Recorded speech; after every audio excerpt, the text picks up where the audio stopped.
আমি মারা গেলে আমার লাশটা নড়াইলে নিয়ে না, এত কষ্ট পাইছিলাম যে ছেলের মৃত্যুর কথা শুনলে এটা আমরা কখনো প্রস্তুত ছিলাম না।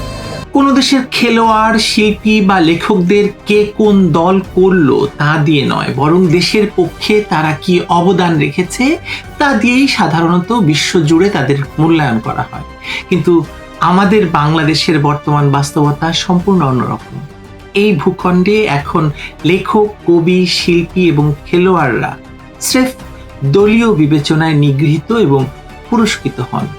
এই মুহূর্তে আমাদের জাতীয় ক্রিকেট দলের তো বটেই, আন্তর্জাতিকভাবে খ্যাতিমান দুই নক্ষত্র সাকিব আল হাসান এবং সাবেক অধিনায়ক মাশরাফি বিন মুর্তজাকে যেভাবে দলীয় বিবেচনায় দেশ ছাড়া, ঘর ছাড়া এবং অপমান অপদস্থ করা হয়েছে তা সভ্য সমাজের কল্পনার অতীত। আঘাত এতটাই তীব্র যে ক্যাপ্টেন মাশরাফি তো বলেই দিয়েছেন তিনি মৃত্যুর পরও তার জন্মস্থানের মাটিতে দাফন চান না। বুকের ভেতর কি পরিমাণ কষ্ট, অভিমান আর অপমান জমা থাকলে একজন মানুষ এমন কথা বলতে পারেন তা একবার ভাবুন তো। আর সাকিব আল হাসানের কথা কি বলবো, আপাতত তাকে একটি বানোয়াট হত্যা মামলা থেকে রেহাই দিতে তার কাছে 1 কোটি টাকা চাঁদা দাবি করা হয়েছে বলে বিস্ফোরক তথ্য প্রকাশ্যে এসেছে। তিনি নিজেই বলেছেন তথাকথিত জুলাই বিপ্লবের পর এই মামলা বাণিজ্য কতটা ভয়ঙ্কর রূপ নিয়েছে সেটা আজ গভীরভাবে ভাবার অনুরোধ করছি সবাইকে।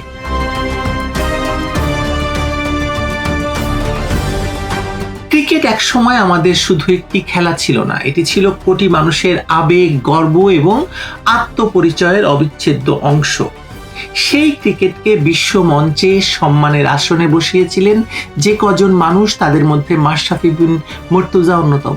নড়াইলের সেই দুরন্ত কৌশিককে আজ পুরো পৃথিবী চেনে বাংলাদেশের ইতিহাসের অন্যতম সেরা অধিনায়ক হিসেবে।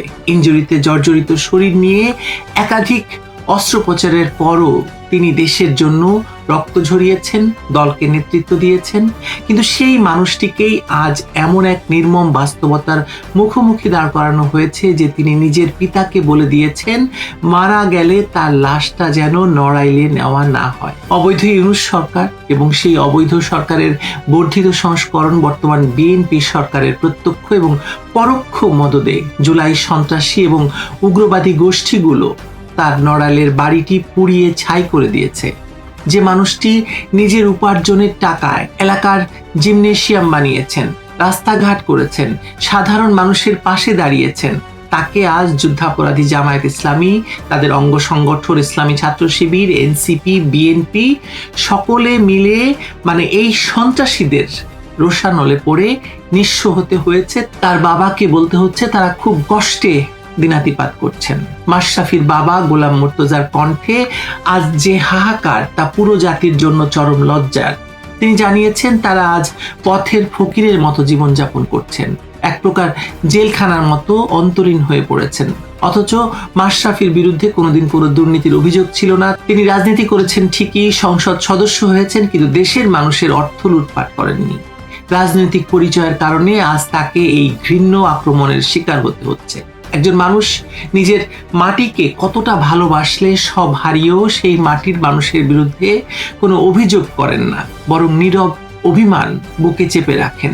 যে নড়াইলের মাটিতে তিনি তার মুচি বন্ধুর দোকানে আড্ডা দিতেন, বৃদ্ধদের সাথে সময় কাটাতেন, সেই মাটিতেই তিনি আর নিজের কবরটি চান না। এটি শুধু একজন ক্রিকেটারের ব্যক্তিগত কষ্ট নয়, এটি বর্তমান বাংলাদেশের এক পচে যাওয়া রাজনৈতিক এবং সামাজিক বাস্তবতার নির্মম প্রতিচ্ছবি। অন্যদিকে আমাদের ক্রিকেটের সবচেয়ে বড় বিজ্ঞাপন সাকিব আল হাসানের অবস্থাও ভিন্ন নয়। বিশ্বের অন্যতম সেরা অলরাউন্ডার, যিনি বছরের পর বছর বিশ্ব মঞ্চে বাংলাদেশের লাল সবুজ পতাকা সগৌরবে বহন করেছেন, তিনি আজ দেশে ফিরতে পারছেন না। তথাকথিত গণ অভ্যুত্থানের নামে দেশে যে অরাজকতা সৃষ্টি করা হয়েছে তার শিকার হয়ে সাকিব আজ বিদেশে নির্বাসিত জীবন কাটাচ্ছেন। আমরা অনেকেই তাই করছি। তাকে জড়িয়ে দেওয়া হয়েছে সম্পূর্ণ ভিত্তিহীন হত্যা মামলায়। একই অবস্থা আমারও। আর সবচেয়ে ভয়ঙ্কর বিষয় হলো এই মামলা প্রত্যাহারের শর্ত হিসাবে তার কাছে 1 কোটি টাকা দাবি করা হয়েছে। এটি শুধু সাকিবের ব্যক্তিগত ট্র্যাজেডি নয়, এটি বর্তমান শাসক গোষ্ঠীর রাজনৈতিক এবং বিচারিক সংস্কৃতির এক উলঙ্গ প্রমাণ।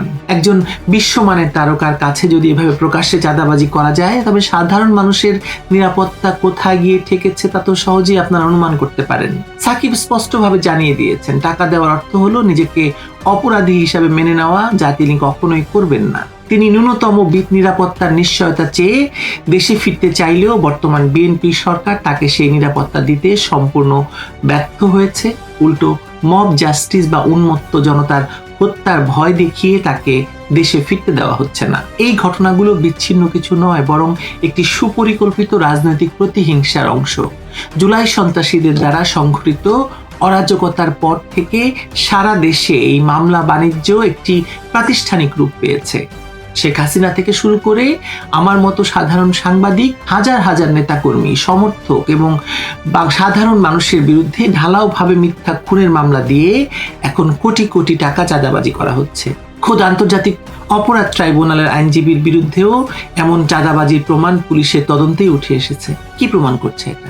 এটা প্রমাণ করে যে রাষ্ট্রযন্ত্র আজ পুরোপুরি ব্যর্থ এবং দুর্বৃত্তদের দখলে। অবৈধ ইউনূস সরকারের গর্ভ থেকে জন্ম নেওয়া বর্তমান বিএনপি সরকার দেশকে এমন এক নৈরাজ্যের দিকে ঠেলে দিয়েছে বা দিচ্ছে, যেখানে স্বাধীনতা বিরোধী জামায়াত শিবিরের ক্যাডাররা মাঠে ময়দানে দর্পে দাপিয়ে বেড়াচ্ছে এবং দেশের শ্রেষ্ঠ সন্তানদের অপমানিত করছে।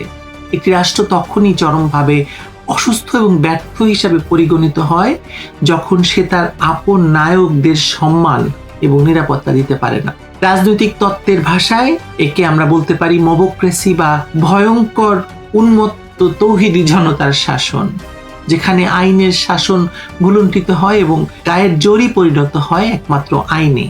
আজ বাংলাদেশের ক্রিকেট শুধু মাঠের পারফরমেন্সেই ধ্বংস হচ্ছে না, ধ্বংস হচ্ছে সেই সম্মান, ঐক্য এবং অকৃত্রিম আবেগ যা জাতিকে এক সুতোয় বেঁধে রাখত। বাংলাদেশকে বিশ্বকাপে খেলতে দেওয়া হয়নি।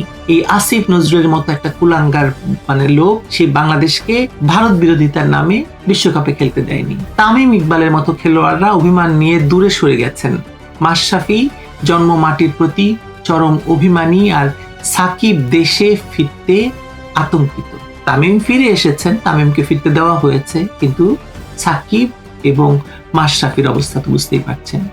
এই যে নির্মম বাস্তবতা কেবল ক্রিকেটের সংকট নয়, এটি বাংলাদেশের চলমান চরম রাজনৈতিক সামাজিক অবক্ষয়ের এক নিখুঁত দর্পণ। যারা মানুষকে আনন্দ দিয়েছেন, দেশের মুখ উজ্জ্বল করেছেন, তারাই আজ এই বিষাক্ত রাজনীতির সবচেয়ে বড় শিকার। মাশরাফির বাবার বলা সেই কথাটি ভালো মানুষের জন্য রাজনীতি না, আজ আমাদের সমাজ ব্যবস্থার গালে এক বিরাট থাপ্পড়। যে দেশে মাশরাফির মতো ক্রিকেট কিংবদন্তিকে বলতে বাধ্য করা হয় যে লাশটা নড়াইলে নিও না, সে দেশে শুধু ক্রিকেট নয়, মানুষের বিবেক, মানবিকতা এবং রাষ্ট্রের অস্তিত্বই আজ চরম সংকটে। যে জাতি তার গুণীদের কদর করতে জানে না, সে দেশে গুণী জন্মায়ও না। যুদ্ধাপরাধী এবং উগ্রবাদীদের আস্ফালনে আজ দেশের যে দমবন্ধ করা পরিস্থিতি তৈরি হয়েছে, তা থেকে উত্তরণের উপায় না খুঁজলে বাংলাদেশ ব্যর্থ রাষ্ট্রের কাতারে তো অনেক আগেই চলে গেছে। এখন সেটা একটা আরো দ্রুত গতিতে ভয়াবহ পরিণতির দিকে এগোবে। লিখে রাখতে পারেন আপনি এই কথা। ভালো থাকবেন সবাই।